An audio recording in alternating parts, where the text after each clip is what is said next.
మీకు బేకింగ్ అంటే ఇంట్రెస్ట్ ఉందా? అయితే కరెక్ట్ గైడెన్స్ కోసం చాకోస్ ఎక్స్‌ప్రెస్ అకాడమీని విజిట్ చేయండి.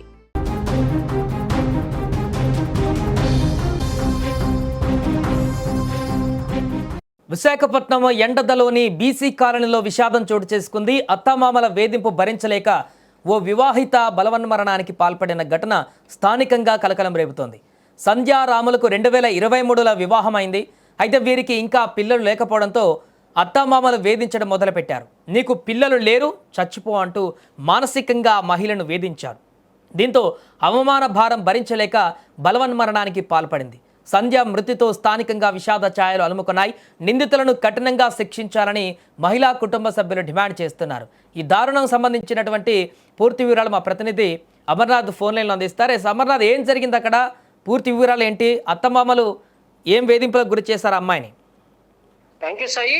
అదనపు కట్నం కోసం అయితే గనక సంధ్య 23 సంవత్సరాలు దీన్ని గత సంవత్సరంన్నరగా అయితే గనక వేధిస్తున్నట్టయితే గనక తెలుస్తున్నటువంటి పరిస్థితి. అసలు ఏదైతే సంధ్య 23 సంవత్సరాలు తను డ్రైవర్ ఏదైతే విశాఖపట్నం ఎండాడ్లో ఉన్నటువంటి ఒక అపార్ట్మెంట్ లో నివసిస్తుంది. అదే ఎండాడికి సంబంధించి బీసీ కాలనీలో ఉన్నటువంటి డ్రైవర్ రాముని అయితే గనక ప్రేమించి పెద్దల యొక్క అంగీకారంతో అయితే కనుక పెళ్లి చేసుకుంది. సంవత్సరం వరకు అంతా సజావుగా సాగుతూ అందరూ కలిసిమెలిసి బతుకుతున్నారు.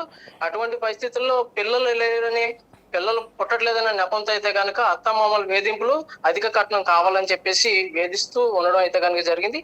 దీనికి సంబంధించి ఈ అమ్మాయి ఎంతవరకు చెప్పినా సరే వాళ్ళు కంట్రోల్ అవ్వక నిన్న జరిగినటువంటి ఏదైతే మంజునాథ్ తండ్రికి ఫోన్ చేసి చెప్పి మరీ తను చనిపోవడం జరిగింది. అంటే అమర్నాథ్, ముఖ్యంగా ఈ కేసులో ఇప్పుడు మహిళకు సంబంధించినటువంటి బంధువులు ఏం ఆరోపిస్తున్నారు? ఇంకా ఈ విషయంలో ఇంకేమైనా డౌట్స్ ఉన్నాయా వారికి? ఇప్పుడు ఫిర్యాదులు ఏం పేర్కొన్నారు? సంధ్య తండ్రి మంజునాథ్ ఒక బట్టల వ్యాపారి. ముద్దుగా గారాబంతో పెంచుకున్నటువంటి కూతురు ఒక డ్రైవర్ ని ప్రేమించిన వెంటనే ఒప్పుకొని పెళ్లి చేసి తన జీవితం బాగుంటుందని ఊహించుకున్నటువంటి తండ్రికి కడుపుకోత మిగిలిందని చెప్పొచ్చు. ఎందుకంటే అన్ని విషయాల్లో తన తండ్రి తనకు సపోర్ట్ గా ఉన్నప్పటికీ ఇంచుమించు సంవత్సరంన్నర నుంచి అధిక ఏదైతే కట్నం కావాలని చెప్పేసి వేధిస్తూ ఎన్నిసార్లు ఇంటికి వచ్చి అత్తమామలతో, తన కూతురి యొక్క అత్తమామలతో మాట్లాడి సర్ది చెప్పినా సరే వినిపించుకోకుండా వీళ్ళ తండ్రి ముందు అంతా బాగానే చూసుకుంటామని మాట ఇచ్చినా సరే తండ్రి వెళ్ళిపోయిన తర్వాత నుంచి చిత్రహింసలు అయితే కనుక చేస్తున్నటువంటి పరిస్థితి. శారీరకంగా కాకుండా మానసికంగా కూడా ఈ అమ్మాయికి చిత్రహింసలు పెట్టినట్టయితే కనుక తెలుస్తున్నటువంటి పరిస్థితి. ఇదే అంశాన్ని అయితే కనుక ఎఫ్ఐఆర్ లో కూడా నమోదు చేయడం జరిగింది. Right, thank you Amarnath. అది విశాఖపట్నం ఎందాడలోని బీసీ కాలనీలో చోటు చేసుకున్నటువంటి దారుణ ఘటన ఇది.